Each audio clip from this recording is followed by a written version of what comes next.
Mukhang kailangan na nating mag 1 meal a day Napaparami tayong kain ng carbs. Yan pilit na abs. So ngayong araw is mag-abs workout tayo. So tara, pakita ko sa inyo kung ano yung mga abs workout natin. So dumiretso na nga tayo sa mini gym natin. So dito tayo mag-workout sa upuan lang. So tara.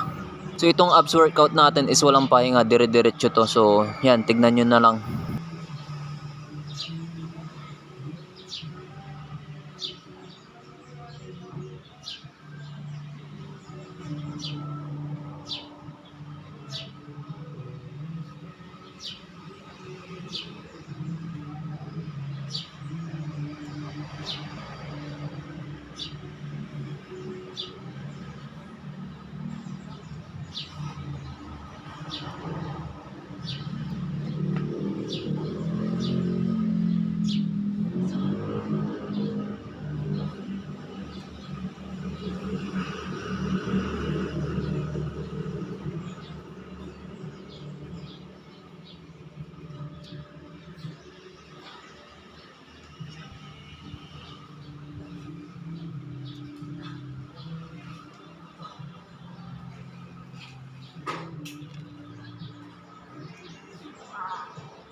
So 3 sets yung ginawa natin na ganyan na dire-diretso na walang pahinga. Sa sobrang intense nito guys, halos hindi ka makahinga. So yun lang yung mga abs workout natin ngayong araw guys. So yun lang, bye bye.